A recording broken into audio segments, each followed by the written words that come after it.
અનેક મહત્વપૂર્ણ સમાચાર ચોટીલાથી સામે આવી રહ્યા છે અકસ્માતને લઈને। તો અત્યારના હાલના સમાચાર ચોટીલા હાઈવે પર છકડુ રિક્ષા અને પિકઅપ વાન વચ્ચે અકસ્માત થયો હતો। છકડુ રિક્ષા અને પિકઅપ વાન એકબીજા સાથે ટકરાઈ હતી। આ અકસ્માતમાં એક મહિલાનું મોત થયું છે। 6 લોકોને ઈજા પહોંચી હોવાના સમાચાર સામે આવી રહ્યા છે। કામે જતા લોકોને લેવા માટે છકડુ રિક્ષા ઊભી હતી અને તે સમયે આ અકસ્માત સર્જાયો હતો। પિકઅપ વાન હાઈવે પર પાછળથી આવી હતી અને ટક્કર મારી હતી ત્યારે આ અકસ્માત સર્જાયો છે, જેમાં એક વ્યક્તિનું મોત થયું છે જ્યારે કે 6 જેટલા લોકો ઘાયલ થયા છે। તમામ ઈજાગ્રસ્તોને રાજકોટ હોસ્પિટલમાં રિફર કરવામાં આવ્યા છે।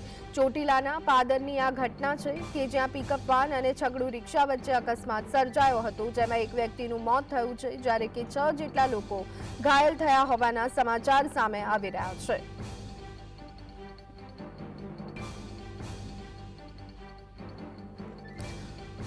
ઉલ્લેખનીય છે કે ગુજરાત રાજ્યમાં અકસ્માતોની જે સંખ્યા છે, ગમખ્વાર અકસ્માતોની સંખ્યામાં સતત વધારો થઈ રહ્યો છે। હાઈવે હોય અથવા તો પછી શહેરી વિસ્તાર કેમ ના હોય, તમામ જગ્યાએ જે રીતે ગમખ્વાર અકસ્માત થતા હોય છે ત્યારે અકસ્માતને લઈ અને મૃત્યુ આંકમાં પણ વધારો થઈ રહ્યો છે। ઓવર સ્પીડ, નશો કરી અને વાહન ચલાવવું, આવા અનેક કારણો તેના માટે જવાબદાર રહેતા હોય છે। ત્યારે વધુ એક આવા સમાચાર ચોટીલાના પાદરથી સામે આવ્યા છે કે જેમાં પિકઅપ વાન અને છકડુ રિક્ષા વચ્ચે અકસ્માત થયો હતો। જે પ્રાથમિક માહિતી સામે આવી રહી છે તેમાં છકડુ રિક્ષા એ પેસેન્જરને લેવા માટે ઊભી હતી અને ત્યાંથી પાછળથી પિકઅપ વાન આવી અને ટક્કર મારતા અકસ્માત સર્જાયો હતો, જેમાં 6 લોકો ઈજાગ્રસ્ત થયા છે જ્યારે કે એક મહિલાનું મોત થયું હોવાના સમાચાર પણ સામે આવી રહ્યા છે।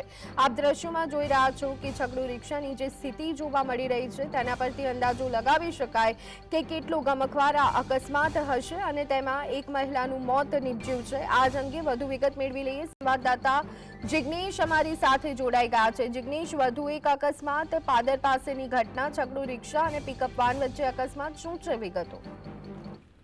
આજે વહેલી સવારના 6:30 ના અરસામાં ચોટીલાના પાદરમાં જ સપના હોટલની સામે એક છકડો રિક્ષાને ઊભી હતી અને પાછળથી આવેલ પિકઅપે જોરદાર ટક્કર મારી, જેમાં એક મહિલાનું ઘટના સ્થળે મોત થયું છે। મૃતક મહિલા ચોટીલાના કોર્પોરેટરના ભાભી છે અને અકસ્માતની જાણ થતા લોકો મોટી સંખ્યામાં હોસ્પિટલ દોડી ગયેલ છે। આ અકસ્માતની અંદર